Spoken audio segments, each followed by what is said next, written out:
8 বছর ধরে একটা মেয়ের সমস্ত শরীরটাকে নিকড়ে নিয়ে এক লহমায় আমাকে ছেড়ে চলে গিয়েছিল আমার এক্স বয়ফ্রেন্ড।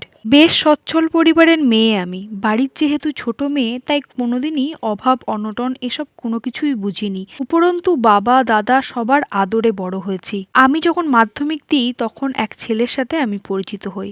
সে রীতিমতো আমার পিছনে পিছনে ঘুরে বেড়ায়। আমি যেখানে টিউশনি যাই সে আমার পিছন নেয়, স্কুলে গেলে পিছনে নেয়, যখনই যেখানে যায় আমাকে ফলো করতে থাকে।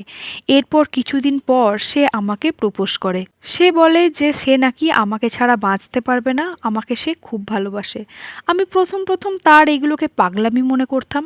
আর আমি যেহেতু খুবই ছোট ছিলাম, এই ব্যাপারগুলো আমার অতটাও তখনও ভালো লাগতো না। প্রথমেই আমি তাকে না করে দিই, কিন্তু সে কিছুতেই মানে না। আমার পিছনে পিছনে আবারও ঘোরাঘুরি করে। সে আমাকে বলে আমাকে ছাড়া সে নাকি কিছুতেই বাঁচতে পারবে না। তারপরে ভাবলাম